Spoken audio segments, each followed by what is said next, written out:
We're back with some new research out this week, raising concerns about the health risks of marijuana use. The analysis found using marijuana is associated with higher risk of stroke and heart attacks. And even younger adults are at risk. Joining us now is MSNBC medical contributor and pulmonologist Dr. Vin Gupta. Doctor, first of all, happy Friday. It's always good to see you. How serious are these findings? Good morning, Anna. I think it's important for the public to realize that marijuana is not harmless. There's this notion that it's not like tobacco, cigarette smoking. It is not as harmful based on what we know to date.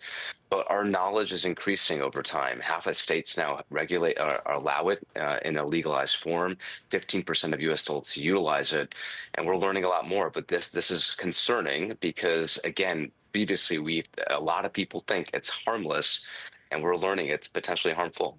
I mean, I have covered so many stories about cannabis use, having been a correspondent based in Colorado for a long time during the height of the marijuana legalization movement. And so this really does come as a shocker. We now have nearly half the country that has legalized marijuana for recreational use. There are medicinal uses as well. But what are some of the big risks people may not be thinking about?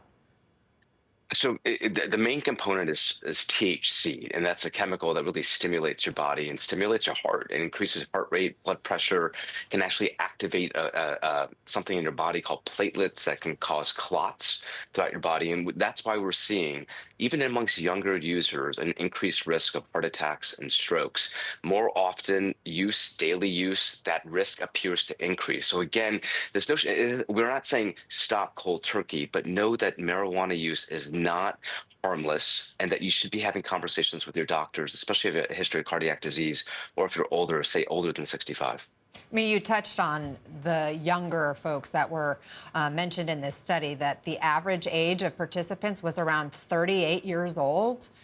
So for those who don't have any, underlying health conditions that are of, that younger age group, what do they need to know? And is any amount safe?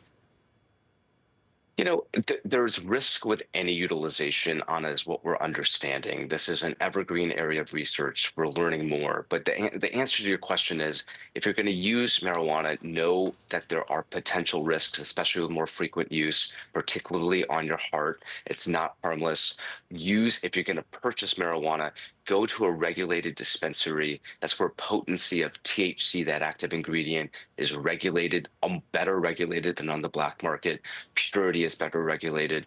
So you know what you're putting in your body, but know that this is not harmless, and that the more we're learning, the more we're seeing that there's a clear link to your heart and to cardiac disease. Just really quickly, is there a difference depending on the form of marijuana, whether it's an edible versus, a vape sort of form versus a rub? What is it in particular? I'm glad you asked that. Edibles appear to be slightly safer than inhaling. I think if you can avoid inhaling marijuana, do so at all costs. It appears to impact your lungs and your hearts to a greater degree than, say, an edible. Edibles do have risks, but between the two, I'd recommend edibles before inhaling marijuana, because, again, anything that you're inhaling is impacting your hearts and your lungs. And it seems like the concentration that you're getting into your body is higher inhaled than through an edible. Very interesting, Dr. Vin Gupta. Thank you so much for bringing that to us. Coming up in our next hour of Ana Cabrera Reports, President Trump set for his intelligence briefing any moment as questions mount about his Iranian intel and conflicting statements from our national security officials about how close Iran is to a nuclear weapon. Plus, the vice president heading to California today to meet with troops deployed there. Is there a point beyond politics? More after this.